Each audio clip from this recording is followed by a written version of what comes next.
Ang bagong taon na hindi mo inakala. Noong sinubukan ni Pastor Adel na alamin ang pinagmula ng ating New Year traditions, akala niya ay karamihan sa mga ito ay impluwensya lang ng mga Chinese dahil sa paputok, matatamis na handa, panalangin at panibagong simula. Pero nang mas lumalalim ang kanyang pag-aaral, one thing surprised him. Ang mga tradisyon natin ay may matinding pagkakahawig pala sa Rosh Hashanah, ang bagong taon ng Israel. Sa Rosh Hashanah, hinihipan ang shofar o parang torotot o paputok. May panalangin at pag-aayuno katulad ng paniniwalang bawas malas.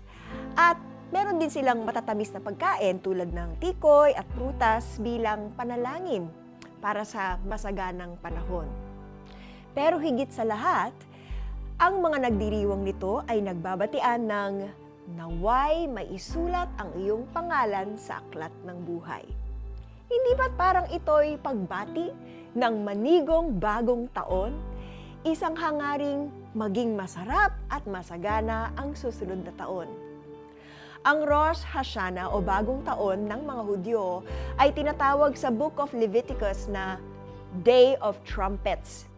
Itinakda ito ni Yahweh para ipagdiwang ng mga Israelita sa unang araw ng ikapitong buwan. Sa panahon natin ngayon, ito ay isang paalala na ang tunay na bagong taon ay hindi lang kasayahan, kung hindi isang sagradong panahon ng pagsisiyasak ng sarili at muling pagtatalaga ng ating buong buhay sa Diyos. Let's pray.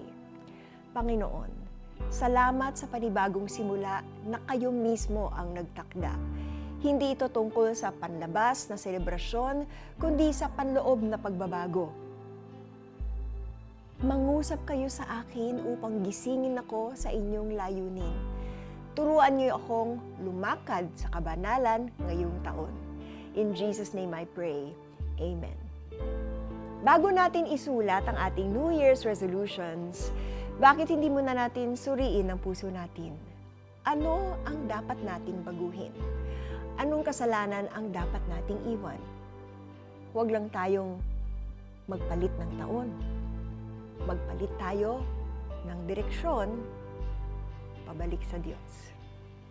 Sabihin mo sa mga Israelita na ang unang araw ng ikapitong buwan ay araw ng pamamahinga, araw ng inyong banal na pagtitipon. Ipapaalam ito sa pamamagitan ng tunog ng mga trumpeta. Levitico chapter 23, verse 24.